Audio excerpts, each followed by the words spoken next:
আপনাদের মধ্যে কেউ গেম খেলেন, অনলাইন গেম খেলেন এবং তারা সবসময় গেমের মধ্যে থাকে, তারা গেমে ডুবে থাকে।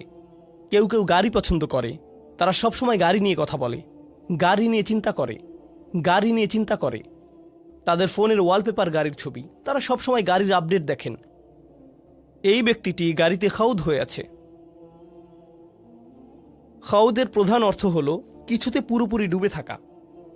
আধুনিককালে এই শব্দটিকে কোনো কিছুতে আসক্ত হওয়ার জন্য ব্যবহার করা হয়।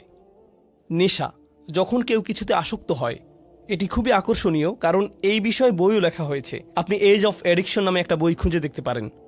এই যে সময় আমরা বসবাস করছি, এটি একটা নেশার যুগ। আগে লোকেরা মদের নেশা সম্পর্কে কথা বলতো। যারা জুয়া খেলে তারা একবার নয়, বারবার ফিরে আসে।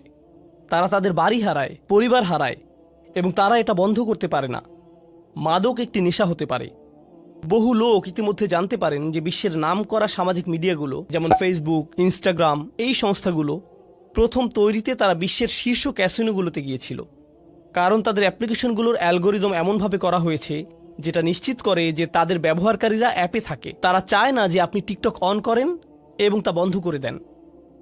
তারা চায় যে আপনি এটা অন করেন, সোয়াইপ করেন, আবার সোয়াইপ করেন, আবার সোয়াইপ করেন এবং করতেই থাকেন।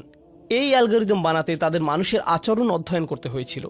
তাই তারা ক্যাসিনোতে গিয়েছিল এবং সেখান থেকে সেরা সাইকোলজিস্ট নিয়ে আসে, কারণ ক্যাসিনো শিল্প প্রথমে সাইকোলজিস্ট নিয়োগ দিয়েছিল যাতে লোকেরা স্লট মেশিনে বসে টাকা বের করতে পারে। তাদের উদ্দেশ্য ছিল আমাদেরকে সেখানে কতটুকু সময় ধরে রাখতে পারে, কারণ তারা সেখানে আমাদেরকে যত লম্বা সময় সম্ভব ধরে রাখতে পারবে আমরা আরও বেশি আসক্ত হব।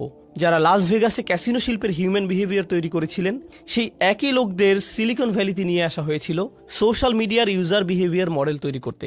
কারণ তারা জানে যদি আপনি সবচেয়ে আসক্ত হন, তখন তারা আপনার থেকে সবচেয়ে বেশি প্রফিট করতে পারবে।